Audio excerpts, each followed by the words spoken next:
Bonjour à tous, c'est votre réussite scolaire pour des petites vidéos introductives sur l'histoire.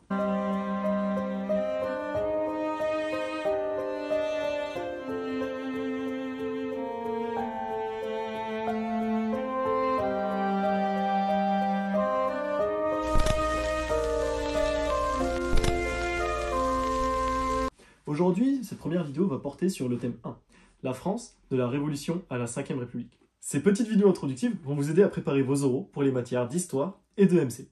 Petit rappel, votre épreuve va durer 15 minutes et va se diviser ainsi. Premièrement, vous aurez le tirage au sort de votre document.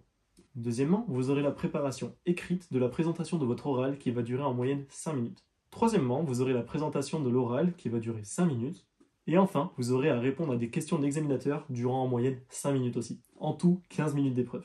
À travers la vidéo d'aujourd'hui, nous allons aborder le thème 1, la France de la Révolution à la 5e République. Mais à propos de ça, que nous dit le référentiel? Le premier thème, la France de la Révolution à la 5e République, l'affirmation démocratique, est consacré à l'évolution politique et sociale de la France de 1789 qui est marquée par des mouvements démocratiques importants. À travers ce thème, il s'agit d'étudier l'enracinement de la culture républicaine en France. Attention, en l'occurrence, il est interdit de parler de Révolution française comme on peut le voir dans de nombreux documents qui sont donc hors sujet. Il faut parler de République et de ses apports.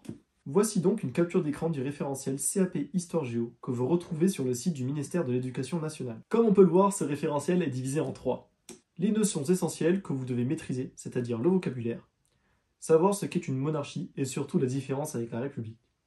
Connaître la différence entre une liberté individuelle et collective selon la Déclaration des droits de l'homme et du citoyen. Être capable de définir la notion de laïcité et surtout quelle république l'a instaurée et les conséquences que cela a pu avoir au moment de son instauration en France, le combat pour la laïcité. Enfin, savoir ce qu'est le suffrage universel, mais également toutes les étapes successives pour que les Français puissent y accéder au cours des siècles. Bien évidemment, ces notions doivent être en rapport avec les documents choisis. Votre document n'est pas obligé d'aborder l'ensemble des notions essentielles.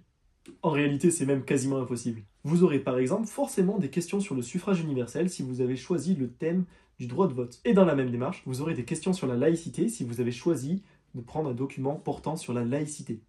Deuxième case du référentiel, les capacités. Elles peuvent vous donner une indication de choix pour votre document. Pour aborder ce thème, vous devez choisir un document qui vous permet d'être capable de définir les régimes politiques depuis 1789, mais surtout les apports républicains des républiques successives depuis 1789.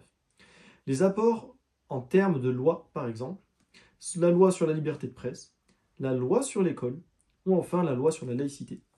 Où vous devez également savoir identifier les symboles républicains, à travers une affiche, à travers des textes écrits, et savoir bien évidemment en parler. Ou mettre en avant un combat pour des idéaux républicains, comme le combat des femmes pour l'accès au droit de vote, ou le combat des ouvriers pour l'accès à de meilleures conditions de travail. Ou aussi mettre en avant les compétences du président de la République sous la République, notamment en termes de compétences militaires ou internationales. Et enfin, la dernière case du référentiel, des repères chronologiques. C'est-à-dire que votre document doit ou peut prendre appui sur ces dates chronologiques et ces repères clés. On peut prendre plusieurs exemples de repères chronologiques, comme par exemple 1789, Déclaration des droits de l'homme et du citoyen, 1848, adoption du suffrage universel masculin sous la Seconde République, 1881-1882, loi sur la liberté de la presse et sur la liberté de réunion. 1882, Jules Ferry et l'école gratuite, laïque et obligatoire. 1905, séparation de l'Église et de l'État. 1936, congé payé. 1940, effondrement de la Troisième République. 1944, droit de vote des femmes. 1958, constitution de la Cinquième République. 1962, instauration du suffrage universel direct pour l'élection du président de la République. Comme on peut le voir, il y a pas mal de relations avec le droit de vote. En effet, c'est l'un des thèmes les plus faciles. Donc il y a pas mal de documents en relation avec ça, et vous pourrez facilement l'expliquer. Si on résume, vous devez prendre un document qui met en avant les apports démocratiques des républiques successives par rapport à la monarchie. N'oubliez pas que sur notre site, vous trouverez de nombreux documents en rapport avec ce thème.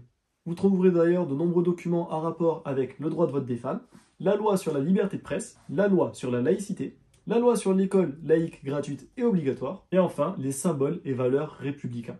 N'hésitez pas à les vérifier régulièrement sur notre page internet car il y a de nombreux documents que nous allons rajouter au fur et à mesure du temps. Les documents sont analysés, expliqués et détaillés pour aller à l'essentiel et pour que vous puissiez réussir au maximum le jour de votre examen. Si cette vidéo vous a plu, n'hésitez pas à nous le dire en commentaire, à liker et surtout vous abonner. C'était votre réussite scolaire pour des nouveaux formats de vidéos que je vais nommer Carnet d'histoire. A très bientôt, merci encore.